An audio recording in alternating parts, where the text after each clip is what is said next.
can this marriage be saved? So what we're doing, so here's the thing. There are some divorces that have to happen. That, just there was a bad, maybe it was a bad match in the first place. Maybe there's abuse going on, all kinds of red flags, all kinds of problems. People who've been through, years and years of therapy, but have not been able to get on the other side of it. So there's some divorces that they just need to happen. But this divorces that happen only because they don't have the right information, only because they don't know what facts, what factors could play in to make them happy, that is tragic. We all know this. We all, it's such they got divorced. Did they go to therapy? No. Did they try? Did they do this? Did they do that? No, there's such a deep pain that we all have when we see people who go through divorces, what I want to call unschooled divorce. Meaning if they just had a little schooling, if they just had a little coaching, if they had just had a little tutoring, if they just knew what our Masorah is. I think, Susie, you need to, there's all kinds of noises coming from the thing. I think, does she go on mute? Oh, then we can't hear her. No, I don't know. Okay. Just, It's okay. All right, fine. Sorry. So the point is, for a divorce to happen, and my friend said, that's like a stupid divorce. And I'm like, no, I can't say it's stupid divorce because then people think they're stupid. No, it's not they're stupid. They didn't have the information that they needed. So if you have if you were to want to grow a plant, right? And you're like, oh, how do I do this? And you read the instruction and it says needs full sunlight or doesn't need full sunlight. It's going to make a huge difference on whether it grows or not. There's instructions with everything in life. Anything you don't know how to do, you Google. The way to know how to have the right marriage is to follow the Masorah, right? In other words, if you've been married for 7 years and it's not working and you're not looking at the instruction manuals, what can be done? Again, an unschooled divorce is a divorce where people don't take the tools that are already given to us. God created us. He knows exactly. He's the manufacturer. Like you have a dishwasher, you read the instruction. Well, now nobody reads the instructions. Yeah, they Google. They Google it, but you press the button. You Google instructions. Here we have a Google. We have God who gave us exactly what to do. It has a 3,000-year track record of success. You don't have to wonder, I'm going to put all this effort in and nothing's going to happen. No, you put the effort in that we have been given from the sources to do, and you will succeed. Guaranteed. Guaranteed. So, what we're doing, I keep hearing weird noises. Yeah, it's okay. Ignore. Okay, ignore. Life. It's life. Okay. So what we're going to do is we have a very special lady, and the reason I chose her, because there are a lot of people who are unfortunately come to me and say, I've had it, right? The reason I chose this special lady, Susie, is because she wants to grow. She listens. I tell her something. She's like, I hear that. Some people they go, oh, yeah, right. Like, lady, you don't get me or whatever. Okay, maybe I don't, maybe. But this lady is very eminently what they call a bas aliyah. Well, how do you translate bas aliyah? She's constantly growing. And wants to be the best herself, wants to maximize her potential on the earth, isn't lazy, doesn't want to just take the easy way out. She's ready to do it. And I'll tell you how this happened. We were actually in the grocery store. By the way, her name isn't Susie, and she's not married for 21 years. She's all the facts have been changed to whatever. To what do you call that? To protect the innocent. Yeah, exactly. So everything's been changed. So she's been disguised. She's been completely. Her voice is going to be disguised. But what happened is I was in the grocery store. It wasn't the grocery store, and I walked in and I said to her, I said, "Oh, hey," because I had known her from before. "Hey, Susie, how are you doing?" And she said, "Oh, it's so awkward running into you here." And I said, "Why?" She said, "Because you're the queen of marriage, and I'm actually just about to file for divorce." And I said, "Let me ask you one thing, Susie. Can you promise me that you will not get divorced until you read Marriage Secrets, which is 220 Torah sources of." And all the proceeds go to charity. So I'm not doing this so that I can get the $2 royalty, okay? If you read that book, just read about our sources, and then promise me you'll read this before you file for divorce. And so she kind of laughed. I said, I'm not joking. And then her kids came around from the other aisle or whatever and came towards us, and that was the end of it. So I didn't hear anything. And I was just, you have that feeling in your stomach like, ooh, like, if someone's falling off a cliff and you just want to reach out and grab, and especially like if you think you can do something about it. So I decided, you know what, I'm not going to just let that lie. And I figured out how to find her, and I tracked her down, and I called her. And it was about, I don't know, maybe a week or two. It was two weeks later. I can't remember. I called her up and I said, when we ran into each other, I just wanted to see if there's something I can do. And she said, well, I got the book, and I started reading it, and things are looking better than I have hope now, which I didn't have before. So obviously, look, I don't get paid for this. That's my payment. Like really. So that's the satisfaction God gives to me, and this lady gave to me in this work. She said that she has been doing some of the beginning homework. And I said, let me ask you a question. I said, I really thinking about doing a kind of like a series and taking somebody who is like on the verge of divorce, like it's happening, like not savable situation, and working with them and going through what, step by step over time to make, what's the title again? Can this marriage be saved? Because originally I called it "Can We Save This Marriage?" But she says it's better, "Can this marriage be saved?" Because it's more relatable. It's everyone's marriage. Us to save it. It doesn't need us. The book and or them. And it's my book or any Torah source book on marriage is fantastic. Anything that gives you the tools that you need. Okay. So anyway, she agreed to do this series with us, and we are going to be meeting with her on a semi-regular basis, hopefully, and try and see what we can do and what the issues are.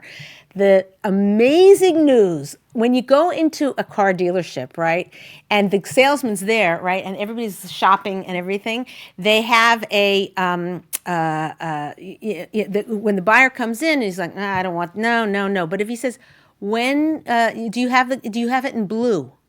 That's called a buying sign. The sales ears will perk up like, oh, yes, we have it in blue. It can be delivered on Thursday if you like. That's a buying sign. So after this whole thing happened, so I sent this email to Susie to welcome her to the show, and she emailed back, and I said, what topics do you want to cover? And the topics that she chose were a buying sign. It was how to reverse mine, his, and kids' negative communication attitudes and patterns. That's like, what do we do to change? How do we fix it? That is a sign of somebody who's all in, who's like, I'm going for it. I'm going to give this a try.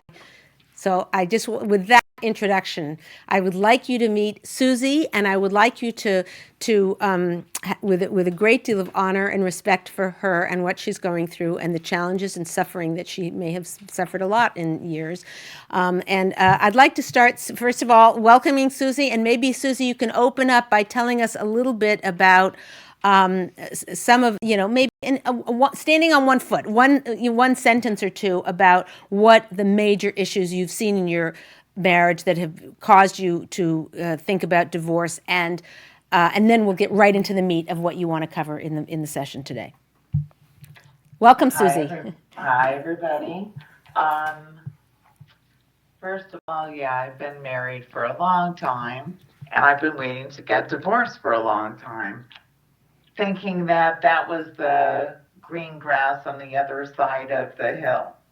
But then I opened up and blurted out to you, in the market, not, and,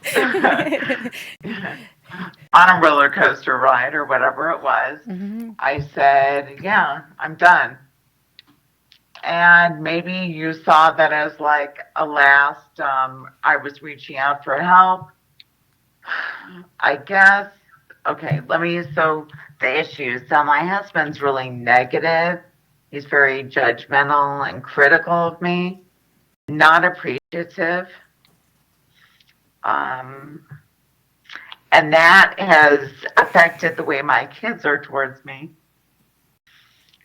So that's the main thing. That's all I could think of. And there's my 1 foot. Okay. Wow. That's good. Yeah. Powerful. And she was saying it's so hard.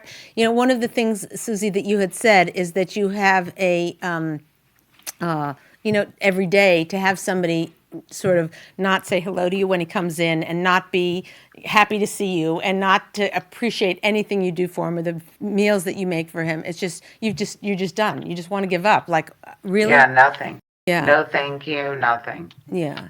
He And says hello to the kids. He doesn't even look at me. yeah. And I get dressed, and I'm pretty modest, but I look good. Yeah. You mean you get dressed for when he comes home? I get dressed in the morning, and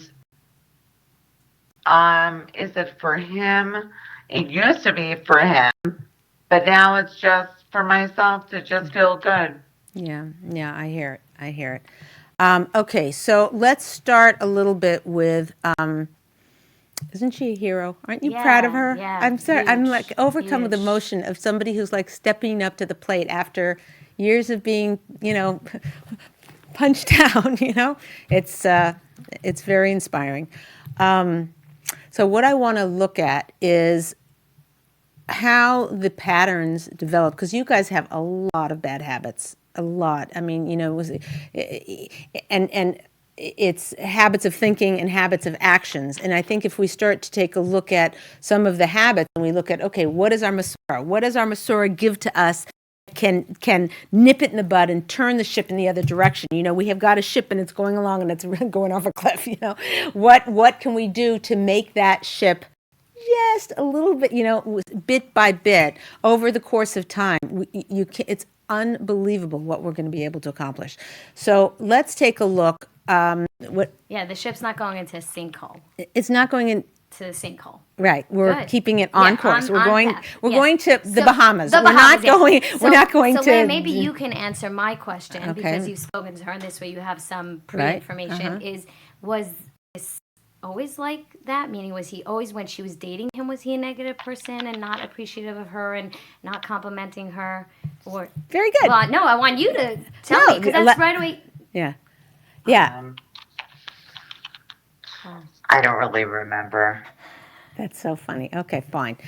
So let's go somewhere else. Okay, it's good. Yes, Okay. well, it's pain. That means Yeah. that means There's that pain whatever there. it was, there's so much pain. Yeah. That there's nothing to see. Yeah. We have, by the way, Susie, one of our Facebook people, Ayumi, who's amazing, who said a husband's criticism is very hard to deal with. She can relate. So it's huge not that alone. you're coming Yeah. on. You're not alone, and I think there's many people to some level on the same boat. Right. So let me ask you: when does he? Is there any time during the week when he? I mean, like, does he ever show appreciation? Let's start there. So I'll tell you, after a whole yontif, 3, 4, a few days or a week, at that point, as he's getting ready for bed, after everything's over, he'll say, "Wow, that was really nice. Thank you for all your work." So he will say it, but That's pretty good. It feels like too little, too late, Okay. Oh, and it bothers me that I want this. Why does it bother you that you want it? You feel like you He should. tells me I'm needy. Right. He tells you That she's needy. He's telling her needy. it makes her feel worse, that rather than just feeling good on her own, that she accomplished so much and did so much. Why? And you said this in many of your classes, Yeah. that everyone, the whole world could tell us how great we are, and the whole world can pat us on the back and say you did a great job. But if our husband is not saying you did a great job, Right. it means nothing. So this is so. I'm going to tell you something, Susie, now, which is so precious, which is the fact that women are bottomless pits of needing appreciation. It's not you. It's not that you're needy. Every woman has it to some degree, and some women, I don't. I've had women in my shows, and they're like, I don't need him. I'm perfectly happy. I can satisfy myself. Whatever. I grew up. I was the oldest of 7 kids, and blah blah blah. I don't need appreciation. Okay, so the 1 in 1,000 that doesn't need it, good on you. Maybe they can teach us a thing or two. But for the rest of us, we are bottomless pits of appreciation. We have a whole section about appreciation, and I have sources for this, saying that a woman, it's part of our Masorah, it's part of our tradition for a woman to get the appreciation that she needs. And how does she do? There's dozens of ways of doing it. But she shouldn't feel badly that she needs appreciation. So when you need appreciation, you just cooked a regular old simple meal, but you had run here and ran there and whatever, and it's just soup and cheese sandwiches, right? But you feel like, given the day you had, the fact that anything was put on the table is such an accomplishment, and you have that little need. We know women's appreciation buckets are completely empty, and they have no radar for even being able to tell that it's empty.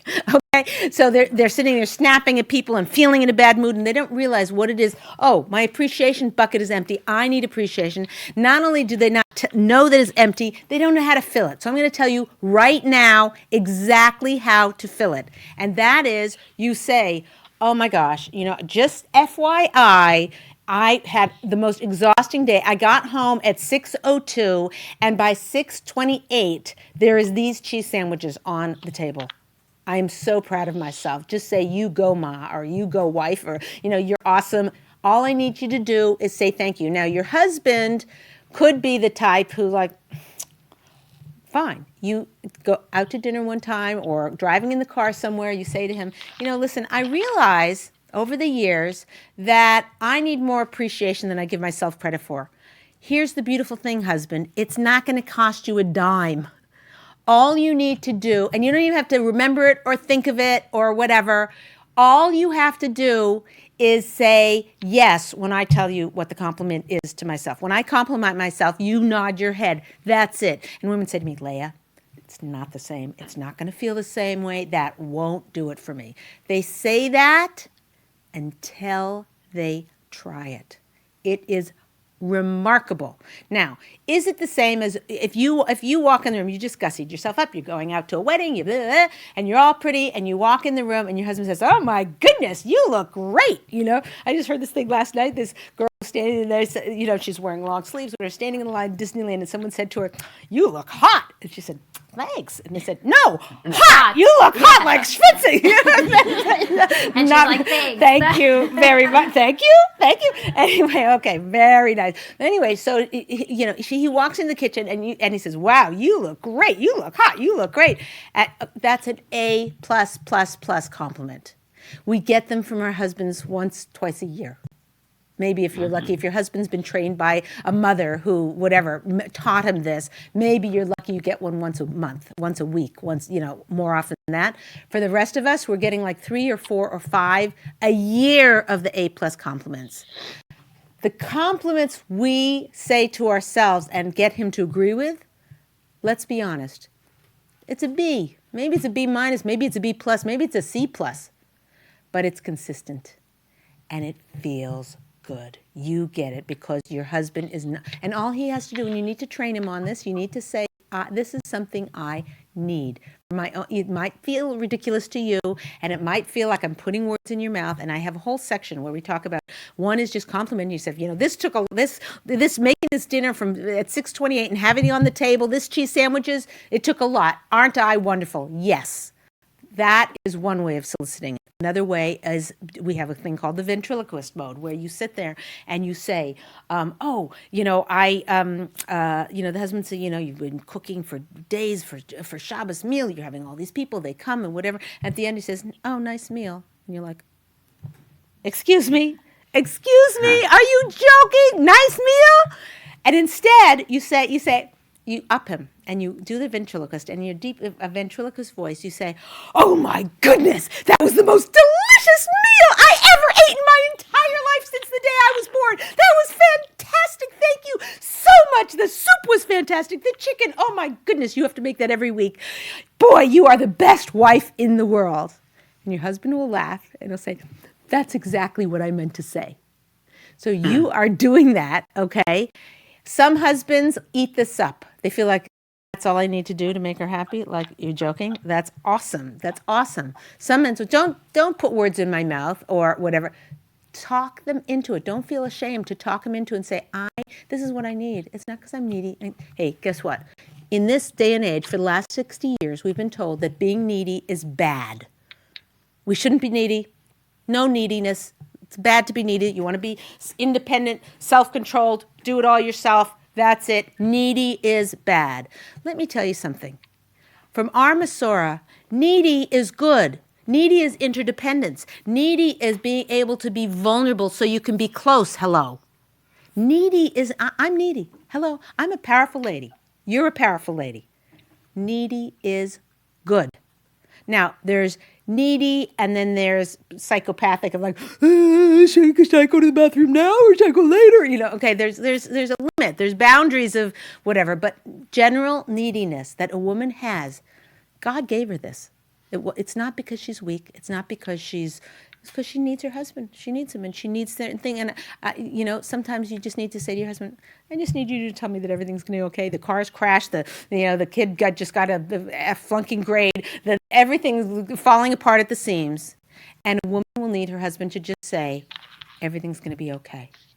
It's all right. Everything's going to be. It looks like a disaster now. A week back, we'll look at and we won't even remember half these problems." That's fine to be needy, and it's not needy for you needed appreciation. You were created that way. You were born that way. Why did God make us as bottomless pits of needing appreciation? Susie, do you know why? Because that brings out the best in our husband. Then our husband can be the true giver and we the receiver. Our husband, it can from Rav Moshe Cordovero, all bracha comes from Shemayim, from God, through the husband into the wife. By us needing his appreciation and him giving it, it fulfills a deep flow of strength from our husbands to ourselves. It's very, very crucial. And your new homework is to solicit appreciation from your husband without feeling any guilt, without feeling less than, and without feeling needy. Do you think you could do that? Yeah. Yeah, good.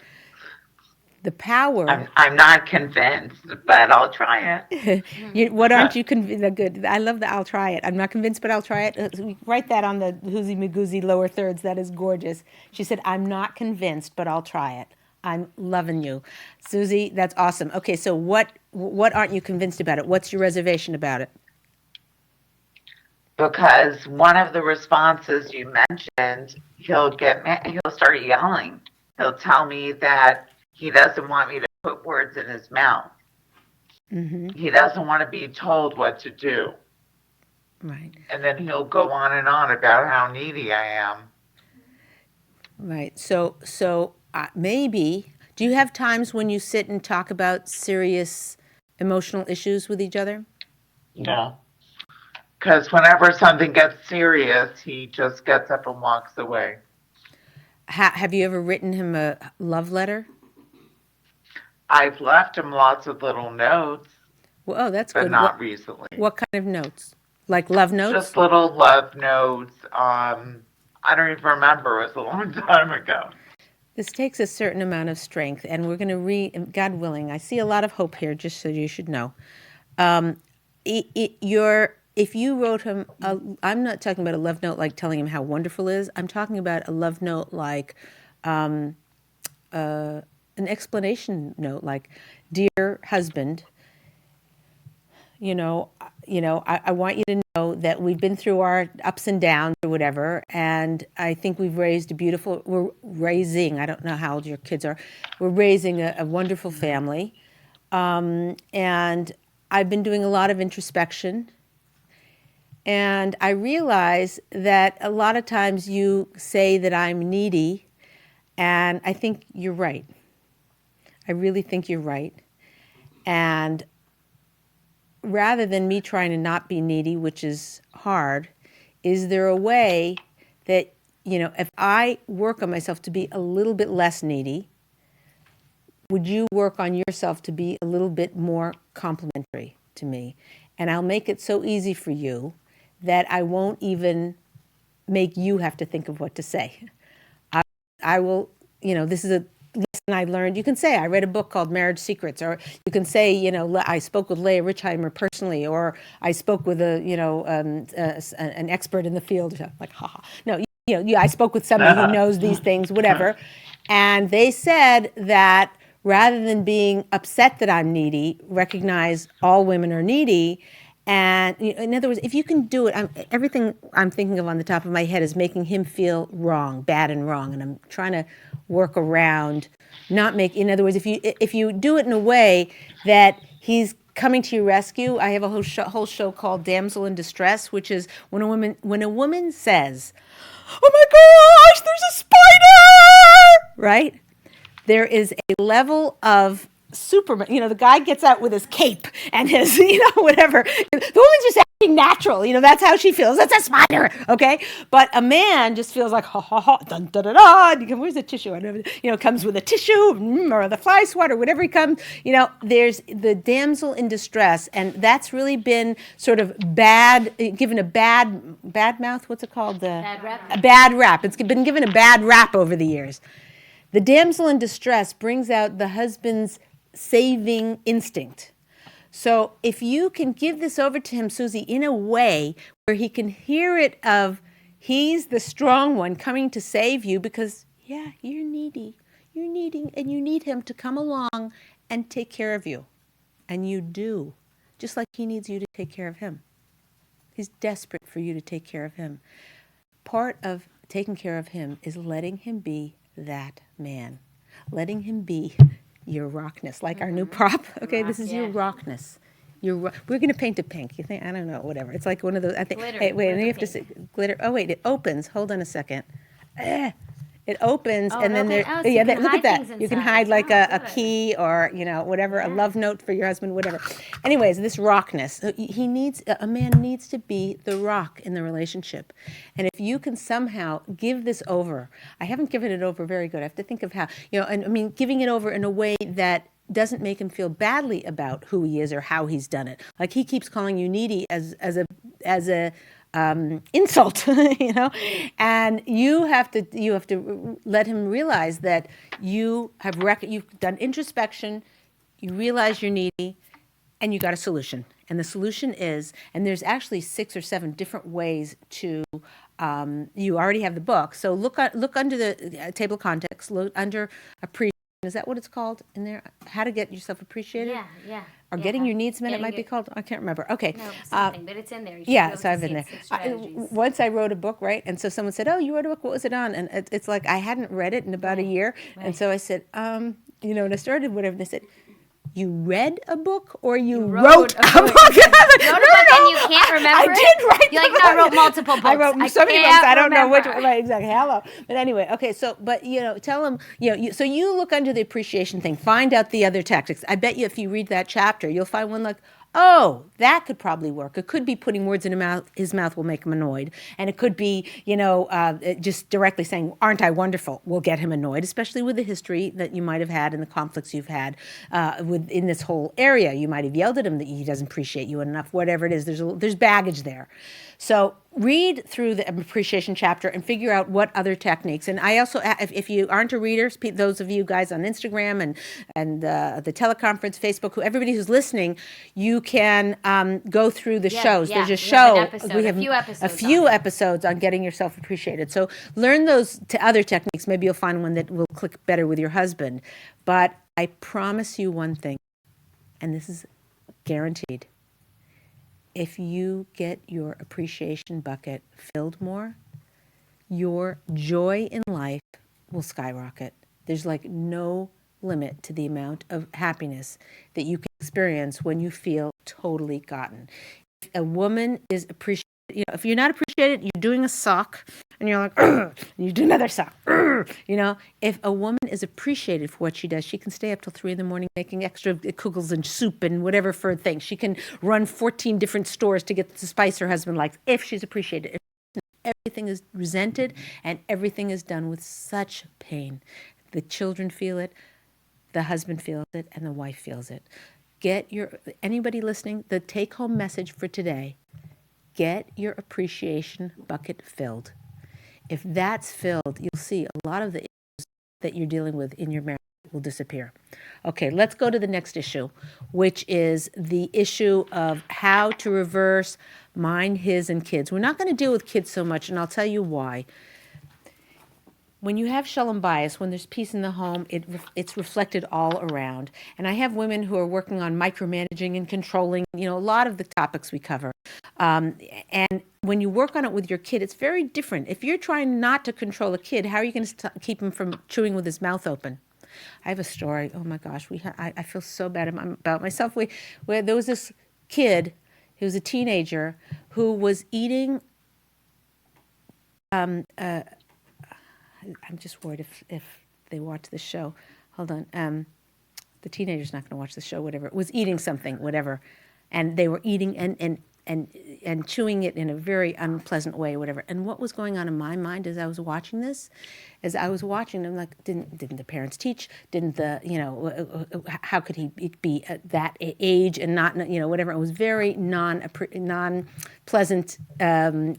food situation.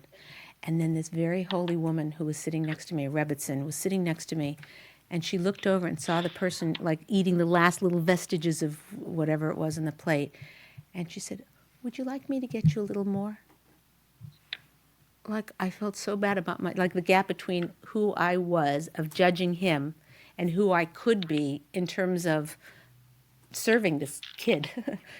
Anyway, it's a gap. We all see our own gaps and we all have what to grow with. But anyway, what was I even talking about? About that. You're not going to deal with the kids part. You're going to deal with the husband Thank part. you. That's why we'll keep you around here. So the issue is, if you're trying to work on your controlling and you're doing it with a kid, who's going to keep the kid from putting his elbows on the table or whatever, although many people put their elbows on the table these days, but whatever it is, whatever manners that you want that kid to have, you need to control. It's a very different relationship, your parent-child to adult to adult. So we only work on adults here, but it has huge ramifications for your relationship with your children. Even this appreciation thing, if you're getting appreciation from your husband and your bucket's filled, your child is going to see that he needs to show appreciation. You can say, are you going to say thank you? I know we all do that, and it's better to do that without us needing them to say thank you, but mostly because we want to teach them how to say thank you, and that's an important value in life. And there's a big difference there between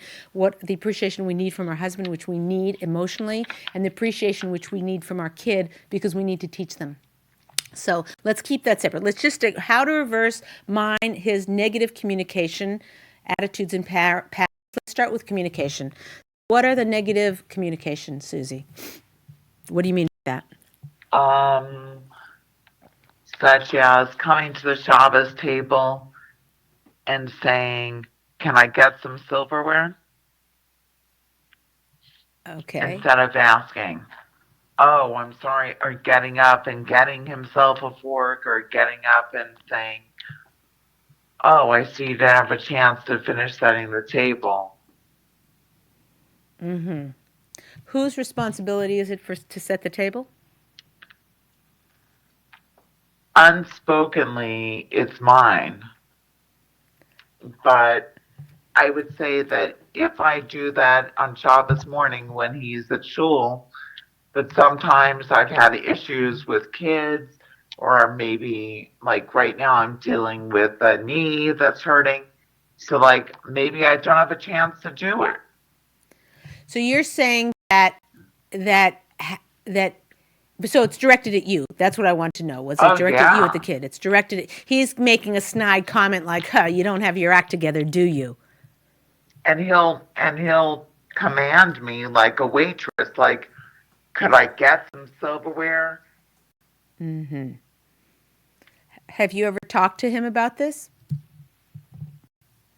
Aside from the fact when I was really hurt the first time he said it and I snapped back at him, "You mean, do you want some silverware? Did you want to ask me?" And what did he respond? He said, "Well, I was gone. You had the whole morning. You should have set the table." Mm-hmm. And this whole conversation's going on in front of the kids. Mm-hmm. Which is also not ideal. How come you didn't wait to have it? You just were too annoyed at the time? Oh, for my response to him?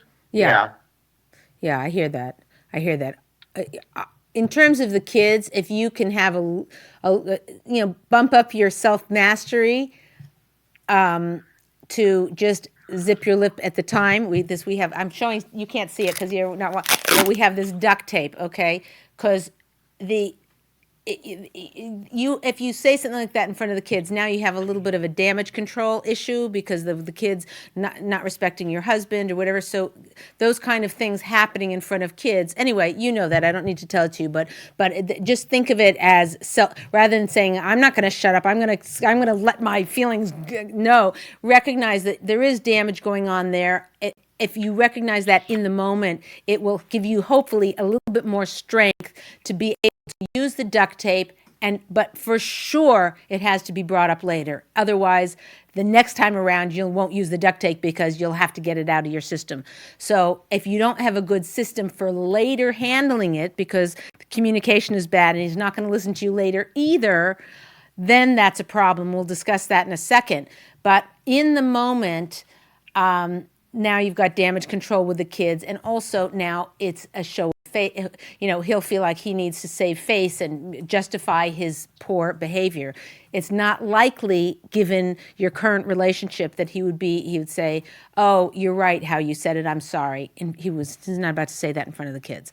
So. And it's so interesting because in the other one, I totally hear the pain of him not appreciating her.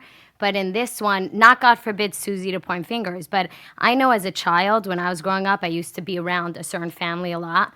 And it was always annoying to me as a child to watch that the father came home after going to shul for as many hours, sometimes 4 hours or more from, 8 to 12 or whatever.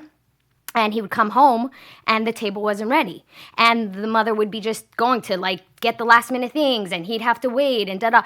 And I would watch it and I remember clearly as a younger child thinking I don't get it. I mean, she's got 4 hours. I don't care what she's doing. He's there. She should prioritize her table and make sure that when he comes home to something that's ready and waiting for him. He feels good about that he went and did his part, she did her part. Obviously, as a child, I didn't take in the dynamic of children and everything else because I was a child. Right. So to me, it was how hard could it be? But it was something that when I went into marriage, I said, I'm never going to allow my husband into the house to not a set table. I don't care if a fire is in the house. I will bring all the cutlery outside and I will set it on the grass. It was such an imprint in my mind that there was always this altercation when he walked in. There was this negative energy and you didn't see him feeling good and I didn't like it. And then I realized that there were times that it was hard. I'd be busy with the kids and things would be flying, etc. So then I would always circumvent it that when my husband walked in, before it was even an issue, I'd be like, oh my gosh, I'm so sorry. I was literally setting the table and then blah, blah, blah, blah. Yeah, and this one exploded. Yeah. But it was so it was something that I had because growing up I saw it as such an unpleasant thing that, not that I'm justifying his reaction, but it's almost there's something to, I don't know, right? And maybe it's just that's something that I had. Right. He's expressing his nasty comment is based on his disappointment. Or, that I'm in shul for 4 hours, some silverware on the table. And I guess you're right. He shouldn't ever talk like that. And I think there's a lot of other things baggage as is. But I don't know. I hear it. And it just could be also, Susie, you have to understand, in our show, we never blame the victim. Yes, never blame the women. No, it's not like we don't blame the women. We take responsibility for whatever. You're not to blame, Leah. But we don't blame the victim. In other words, what he did is absolutely wrong. He shouldn't have said it the way he did, and it's kind of nasty and it's kind of unfriendly. And you're right. He should jump up and start setting the table. And there was a guy who said, my wife's, on Friday afternoon, the house is flying and it's a mess and the floor is disgusting and whatever. And what should I do? And the rabbi the next day showed up with a broom at the guy's house to help the wife. Exactly, sweep. To sweep. He started sweeping the kitchen. Pick up a broom. Prick a broom. So there is, we hear your side. By the way, this is a little household tip or whatever you like to give those, is set the table the night before. No, not Thursday night. This is for Shabbos lunch. In other words, they've already messed up the table. Friday night, you've messed up the table, right? Hopefully the children are well enough trained, and everything's off the table. There's crumbs there. You know what I do? I have a, what are those things? A little duster? No, not a duster. Yeah, those little Yeah, you've seen it, right? A sweeper, right? And then on the label, I wrote for tabletop only, and on the little broom, I said for tabletop only. And so I go and sweep. First of all the kids fight over the job because it's really fun. Yeah. But second of all, it's much faster and easier, and you don't have to worry sponge and wet and all the things. It just solves the problem. Anyway, but here's the thing: Friday night, after the table is done, bring all the cutlery out, then bring it, while people are still sort of milling. I don't know, maybe everybody races off to bed, maybe you're too exhausted. I totally hear, and it depends if you're setting the table for 4 people or 14. But that's one thought to help solve this problem. But let's get back to the communication point of this. And that is that,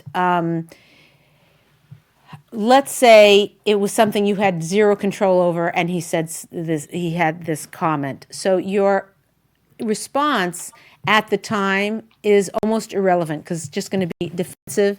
It's in front of other people, so you can't really have a heart-to-heart conversation about it. You can't both say, no one's going to apologize, no one's going to say, oh, you're right, in front of other people.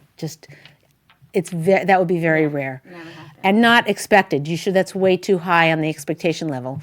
So the question is, how do you set it up so that the communication goes well when you're in the heat of the moment, rather than, having hurtful things be said. So first of all, it starts by patching up and healing some of the things that have already happened. So it would be perfectly appropriate and normal for you to, even now, I don't know how long ago he said the comment about the cutlery, whether it was a week or a month or a year, you to somehow say, I want to, discuss something with you. I don't want to make a big deal out of this. I don't want to make a mountain out of a molehill. And I really would like to solve this. I want to know what I could do better. So about a month ago or a year ago, whatever it is, you said the comment, boy, what did he say again? Susie, what was it? He said, cutlery. Could I get some silverware around here? Can I get some silverware around here? As if you're a restaurateur. Thank you. Yeah. A month ago you said, can I get some cutlery around here? And I just wanted to bring it up. I don't want to make a federal case, but it kind of hurt my feelings because I'm like, I'm your wife. I love you from the bottom of my heart. I want to spend eternity with you. I want to take care of you. I want to be there for you. I'm grateful that you're my husband. And here, I feel like you treated me like a restaurant lady. I get it. I should have had the table done, but my knee's been hurting. And so, this kid didn't wake up, and I was so emotionally distraught that the one kid didn't go, or one kid, was having a fight with the other, or, yesterday I had that argument with my mom, and I'm just not myself. I wasn't myself, and I wasn't on my game. And just like I try to cut you a lot of slack, when you said something like that to me, it made me feel like you really weren't cutting me any slack at all. And it hurt my feelings. So what I want to do, I don't want to, again, make a federal case of it, and I would repeat that about 1,000 times. I don't want to make a mountain out of a molehill. I just am asking you 2 things. One is, if you could make the briefest of apologies. You don't have to spend 3 hours apologizing and feeling whatever. Just say, I get it, I'm sorry, and I'll try not to do it again. That would mean the world to me. What do you think he would say to something like that? I think he would just start being really defensive about everything. And, well, you should have done it. You should have. And you keep repeating, you're right. You're right. You're right. Whatever he says, you're right. You're right. Yeah, you're right. Oh, and it wasn't that busy of a day, and I came home 20 minutes late, and I had told you that morning, please make sure to have it ready. Just keep saying, you're right. You're right. Yeah, you're right. You're right. And then what would happen? You'd have an opening. Right. You'd have an opening. Okay. Yeah. Okay. So now let's take a look at the patterns. So give me an example of one of the patterns that you would like to have a breakthrough in. I thought we just did that. Pattern, Yeah, that's pattern of good. That's negative okay. That was communication. negative communication. Very good. So Okay. you said negative communication, attitudes, and patterns. So or habits. We have time to work on one more issue. So I want to open it up to you to one more issue in your marriage that you'd like to have a breakthrough in. Please, God. I love the earrings. Great. I'm having why are you guys laughing? I'm trying to. No, not at all. Leah was complimenting I was my complimenting earrings her and earrings my match her necklace. I'm like all everything in that she's like blue in. and Yeah, it's just like the sea. the So turquoise. just a sidebar because we're it's women, so we okay. get distracted by beautiful things. I will tell you, Susie, that Yumi on Facebook said that the response she gets when she tells her husband how his criticism hurts her is that she needs to grow up or get a thicker skin. So it seems that a lot of men just don't have an easy time with. Wait, when she first of all, thank you very much, Yumi, for your contribution and sharing with us. We really appreciate it. Read me again what she said when her the first part of that she gets when she tells her husband how his criticism hurts her. Oh, when okay, fine. That she needs to grow up and get a thicker skin because honestly, most men can't deal with emotions and they can't deal with an emotional wife. So anytime handle this issue, yeah. That's another. He also tells me I'm too emotional. Hey, welcome to being a woman. Thank you. Yeah. So tell him you'll shut off emotion, and then he'll be married to a man. So it's really up to him. Yeah. So So her issue, Yumi's issue, and this whole thing about criticism. About growing up and getting a thicker skin. This is a misconception from 60 years of misinformation. So I have nothing against the women's movement. It gave me a lot of freedoms I would never have. There are so many benefits that are accrued into our planet from this movement, but there's also some collateral damage. And part of that has been a woman needing to not be a woman. And a woman need to be having thicker skin and being more mature and being more manly, basically, is what your husband's saying. And I don't blame the men, because it used to be a man would open a door for a woman. That's it. There's a woman, is he strong? Could the woman open the door for herself? Of course. It's just the gentlemanly thing to do, to give to a lady and to take care of a lady. That was shoved in their face. Don't do that. And it's not, when you opened a for a lady, you were terrified because half the time the woman would say, I can get it myself, Right. So you didn't know. You wanted to do the right thing. Nobody knew what the right thing was. They still don't. They don't know what is the right thing to do. There was some show, someone told me that a man, backhanded a woman full force across her face. Some movie, they're saying, what's the world? And it's like, what? Like, that wouldn't even be, it's just like it's devolved. What is appropriate behavior has really devolved, and it's very sad. And same thing, a man doesn't know his role, and he doesn't know that it's a lovely thing to open a door for a woman. Men, just FYI, it's lovely. But do so at your own risk, because there are women, you're going to open the door, and they're going to say, I can get it myself, you jerk. What are you, a chauvinist pig? Blah, blah, blah, whatever. So it's a little bit sad. So the husbands now get a thicker skin.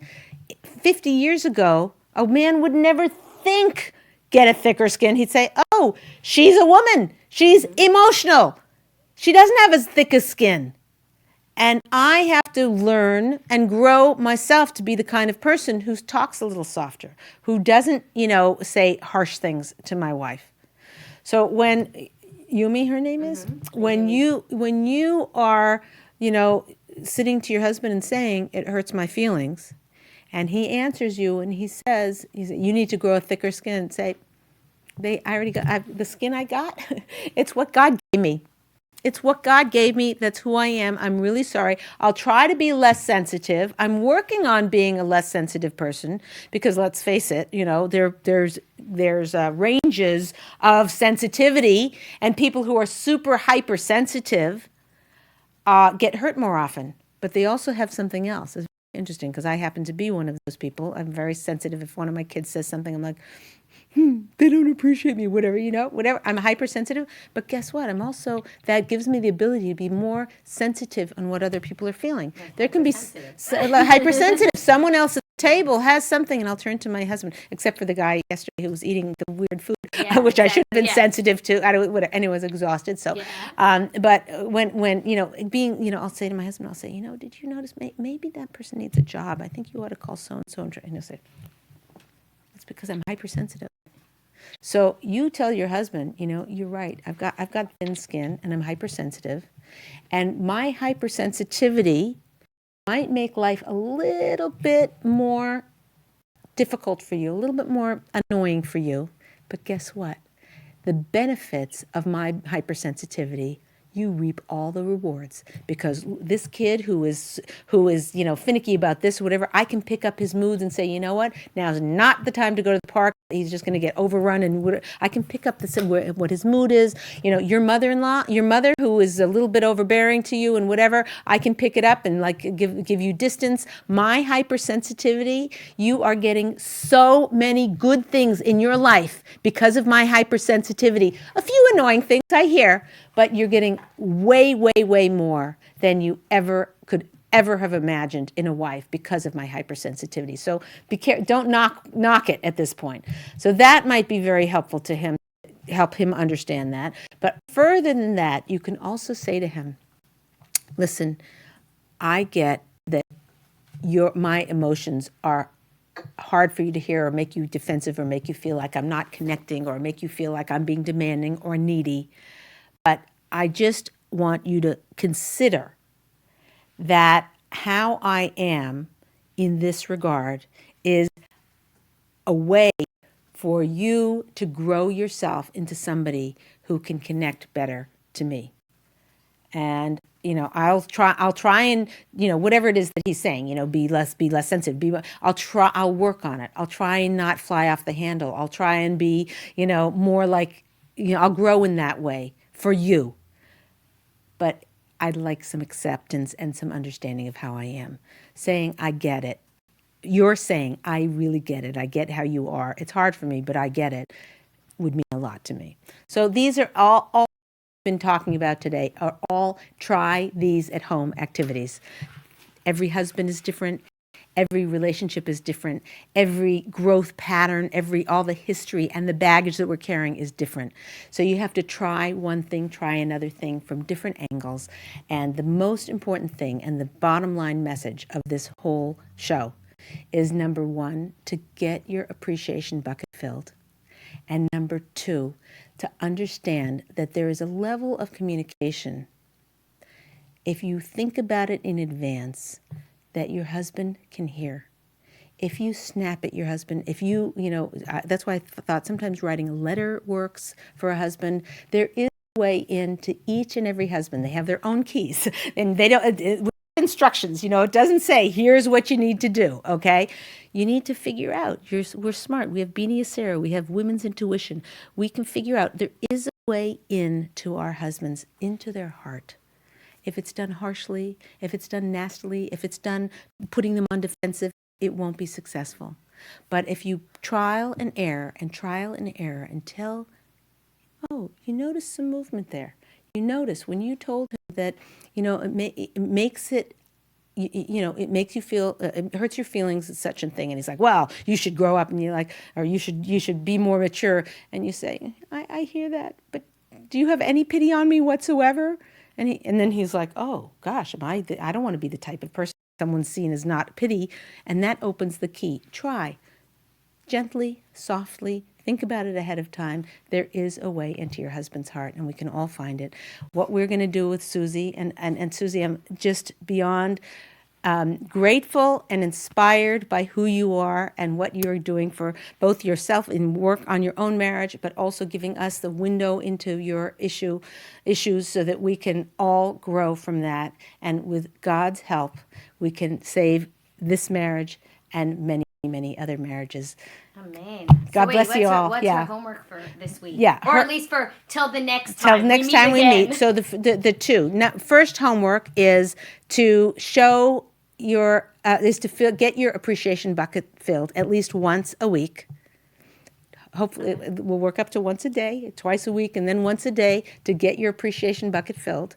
To first of all register that you have an appreciation bucket, then be able to test it out and realize when it's empty, and then get it filled. So that's your first homework. And the second homework is for you to do some introspection on what you can do to solve the issue, rather than blaming him and saying he's all what, like for instance, the example of the setting the table, and I'm not on your case about setting the table. It can happen to all of us, okay? But I'm just saying, what can you do? What actions can you take to prevent as many conflicts as possible? If that means you're working extra hard, if that means you're hiring extra help, if that means you're